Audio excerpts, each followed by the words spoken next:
Wisconsin Broadcasters Association Hall of Famer Bob Berry ruled Milwaukee's airwaves in the 60s and 70s. He spoke with countless musicians and celebrities over the years. Bob collected remarkable recordings of these encounters, which he's now sharing with the public. Here's Bob. That baby doll. Ooh, look out for her. Baby doll. On today's podcast, you'll hear from a Hollywood icon and a woman who's been carried off the set after a Clark Gable kiss. She was very young when she saw Gone with the Wind and fell in love with Gable. She said he was an old man then, but she was head over heels in love with him, even though she was married. Carroll Baker was the star of Baby Doll and Giant, and she turned down a role in Rebel Without a Cause because she disliked the script. Natalie Wood took the part. She and James Dean were a pair of snobby method actors on the set of Giant, until Liz Taylor swooped in and stole the spotlight. Hello? Hello, Carroll Baker, please? Yes, this is she. Hello, Carroll. Bob Berry. How are you? Okay, how are you? I'm fine.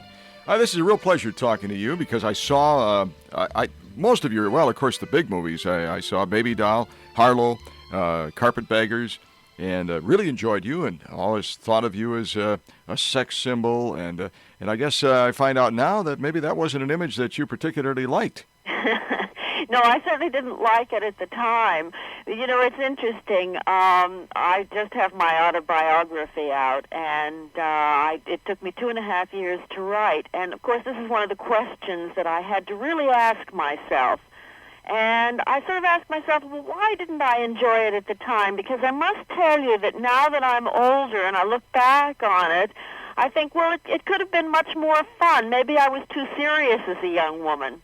Did you find yourself sort of like, maybe like Marilyn Monroe was, just ready to... Well, yes, you know, in the book, I relate the story after Marilyn had been fired by 20th Century Fox, and I saw her in a restaurant, and she looked so depressed. And I said to her, but Marilyn, you know, okay, you can't work in this town, but you're a big star.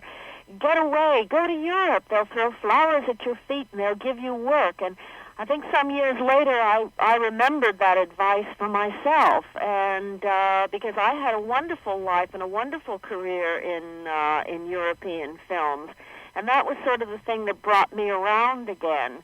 But now I feel strong enough to come back and cope with a bit of the high pressure that goes on in America. And by the way, it is high pressure here, much more so than in any other country. Did you actually have a nervous breakdown? Were you hospitalized? No, I wasn't hospitalized, but I was at home in California, sort of sitting and staring at a swimming pool behind a high closed wall for about 2 years. Yeah, it was a terrible time. But listen, aside from that, there's a lot of fun things in the book, too. But I must say, you're right. You know, one of the biggest comments I'm getting is the fact that it's so candid, that I have been very explicit and very detailed about things that happened to me in life. And I guess I did that deliberately because I feel that if you don't share all those moments with a reader, that you're not really giving them anything, that you're not really giving them a whole picture. Boy, you certainly did tell everything. Everything from bedwetting to... your father's bizarre sexual habits to rape? Well, yeah, that comes straight out of People magazine, doesn't it? they really did a capsulized form there that makes the book, well, it makes it seem very commercial, I must say. You attempted to kill your sister? Well, yes, but how many people haven't? I mean, I just think they don't admit it. The sibling rivalry is really, a very serious thing. And when I was 6, and suddenly there was this new child in the house, I really, when they didn't take her back where she came from, I wanted to kill her. What happened to all the money that you made? Well, I never knew what happened to it, to tell you the truth. I could never figure that out. I couldn't figure out why I got into so much debt, except that one of the worst things any person can do is not balance their own checkbook, to give other people power of attorney and not know where your money is. What a great title for the book, Baby Doll, Well, because... Baby Doll, it plagued me all my life. Sure. That was 25 years ago, and ever since it's been my middle name, Carroll Baby Doll Baker. That's right. And I thought, I'm never going to shake this name. But then when we were ready to publish the book, it suddenly occurred to me, hey, the one thing about Tennessee Williams is that he did write great titles, Cat on a Hot Tin Roof, Suddenly Last Summer, Baby Doll. Maybe it'll work for me for once. I'll use that great title. Carol, after all of your experiences, what advice have you given to your children?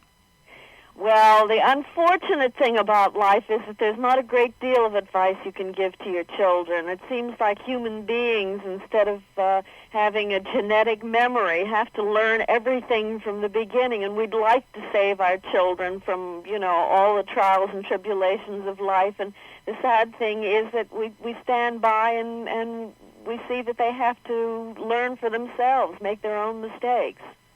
Are you married now? Yes, I got married a year and a half ago to a British actor called Donald Burton. Are you happy? Very happy, yes. That's great. Carol, this is a terrific book. It really is. Baby Doll, actress Carroll Baker, a story of triumph and tragedy. Oh, thank you so much. Thanks, Carol. Thanks. Bye-bye. Bye-bye. She was my baby doll, and she'll do the same to you. That baby doll, look out for her. Bob Berry, WOKY, 9092. Thank you for listening to Bob Berry's Unearthed Interviews. Be sure to subscribe and rate our podcast wherever you find your podcasts. You can find all our episodes at WisconsinBroadcastersMuseum.org. Check out Bob Berry's book, Rock and Roll Radio Milwaukee. Book sale proceeds support Donate Life Wisconsin. Special thanks to Wisconsin Historical Society and for financial support from WBA Hall of Famer Terry Bond.